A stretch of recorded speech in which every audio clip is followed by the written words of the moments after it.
Chapter 34. When they were gone, Elizabeth, as if intending to exasperate herself as much as possible against Mr. Darcy, chose for her employment the examination of all the letters which Jane had written to her since her being in Kent. They contained no actual complaint, nor was there any revival of past occurrences, or any communication of present suffering. But in all, and in almost every line of each, there was a want of that cheerfulness which had been used to characterize her style, and which, proceeding from the serenity of a mind at ease with itself and kindly disposed towards everyone, had been scarcely ever clouded. Elizabeth noticed every sentence conveying the idea of uneasiness, with an attention which it had hardly received on the first perusal. Mr. Darcy's shameful boast of what misery he had been able to inflict, gave her a keener sense of her sister's sufferings. It was some consolation to think that his visit to Rosings was to end on the day after the next, and, a still greater, that in less than a fortnight she should herself be with Jane again, and enabled to contribute to the recovery of her spirits, by all that affection could do. She could not think of Darcy's leaving Kent without remembering that his cousin was to go with him, but Colonel Fitzwilliam had made it clear that he had no intentions at all, and agreeable as he was, she did not mean to be unhappy about him.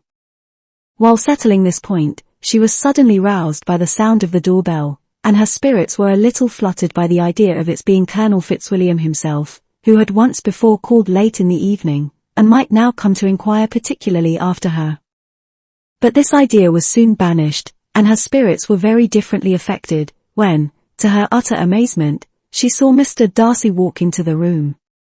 In an hurried manner he immediately began an inquiry after her health, imputing his visit to a wish of hearing that she were better. She answered him with cold civility. He sat down for a few moments, and then getting up, walked about the room.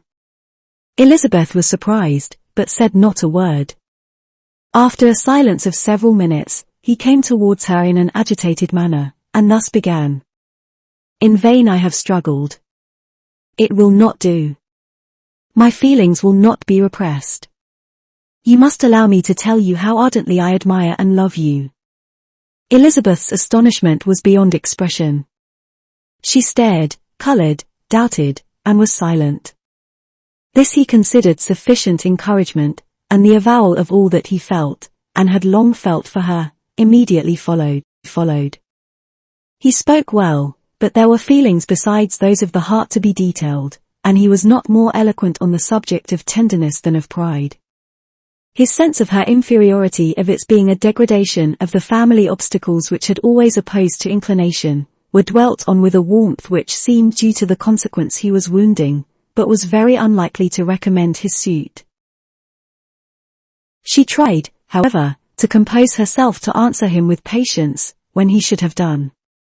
He concluded with representing to her the strength of that attachment which, in spite of all his endeavours, he had found impossible to conquer, and with expressing his hope that it would now be rewarded by her acceptance of his hand.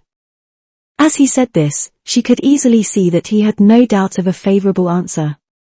He spoke of apprehension and anxiety, but his countenance expressed real security.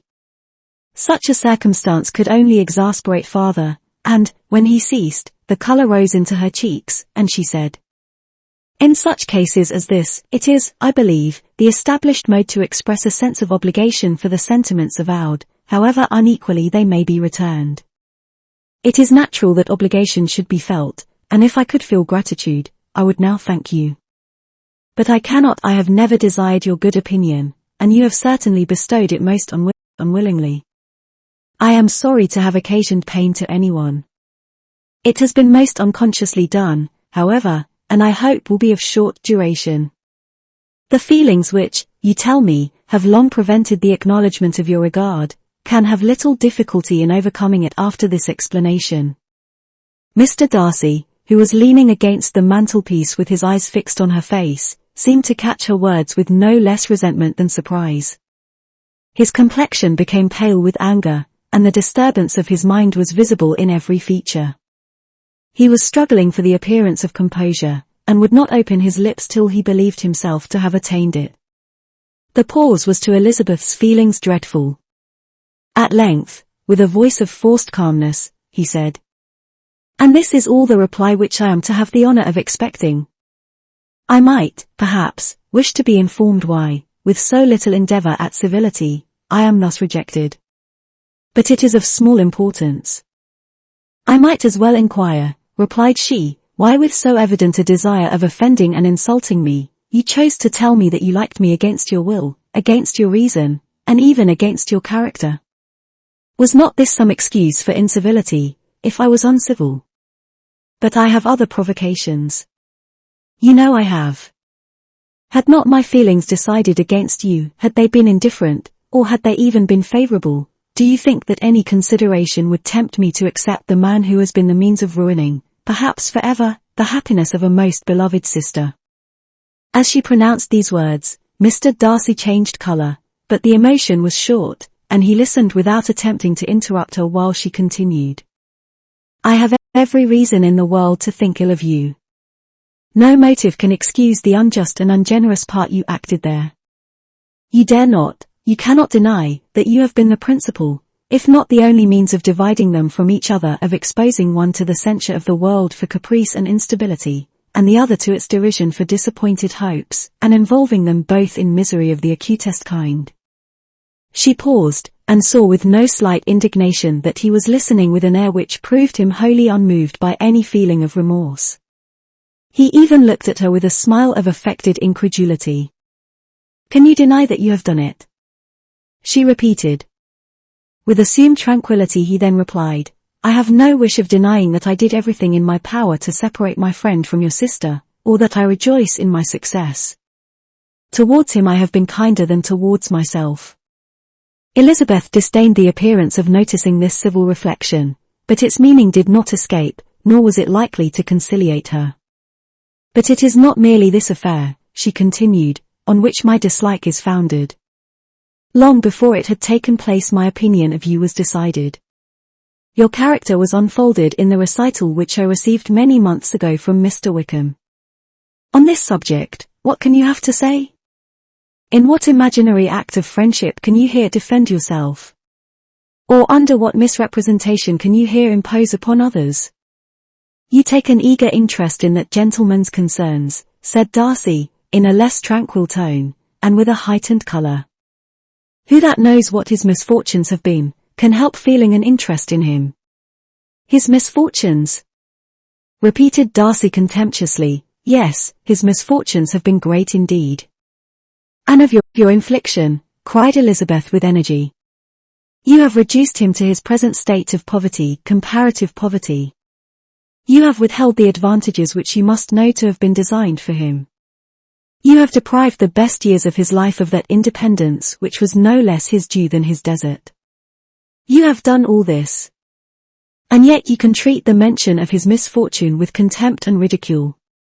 And this, cried Darcy, as he walked with quick steps across the room, is your opinion of me. This is the estimation in which you hold me. I thank you for explaining it so fully. My faults, according to this calculation, are heavy indeed. But perhaps, added he, stopping in his walk, and turning towards her, these offences might have been overlooked, had not your pride been hurt by my honest confession of the scruples that had long prevented my forming any serious design. These bitter accusations might have been suppressed, had I, with greater policy, concealed my struggles, and flattered you into the belief of my being impelled by unqualified, unalloyed inclination, by reason, by reflection, by everything. But disguise of every sort is my abhorrence. Nor am I ashamed of the feelings I related. They were natural and just. Could you expect me to rejoice in the inferiority of your connections, to congratulate myself on the hope of relations, whose condition in life is so decidedly beneath my own? Elizabeth felt herself growing more angry every moment, yet she tried to the utmost to speak with composure when she said, You are mistaken, Mr. Darcy, if you suppose that the mode of your declaration affected me in any other way, then as it spared me the concern which I might have felt in refusing you, had you behaved in a more gentlemanlike manner. She saw him start at this, but he said nothing, and she continued. You could not have made the offer of your hand in any possible way that would have tempted me to accept it. Again his astonishment was obvious, and he looked at her with an expression of mingled incredulity and mortification. She went on. From the very beginning, from the first moment, I may almost say, of my acquaintance with you, your manners, impressing me with the fullest belief of your arrogance, your conceit, and your selfish disdain of the feelings of others, were such as to form the groundwork of disapprobation on which succeeding events have built so immovable a dislike, and I had not known you a month before I felt that you were the last man in the world whom I could ever be prevailed on to marry. You have said quite enough, madam. I perfectly comprehend your feelings, and have now only to be ashamed of what my own have been. Forgive me for having taken up so much of your time, and accept my best wishes for your health and happiness. And with these words he hastily left the room, and Elizabeth heard him the next moment open the front door and quit the house. The tumult of her mind was now painfully great. She knew not how to support herself, and from actual weakness sat down and cried for half an hour. Her astonishment, as she reflected on what had passed, was increased by every review of it. That she should receive an offer of marriage from Mr. Darcy. That he should have been in love with her for so many months. So much in love as to wish to marry her in spite of all the objections which had made him prevent his friends marrying her sister, and which must appear at least with equal force in his own case, was almost incredible. It was gratifying to have inspired unconsciously so strong an affection.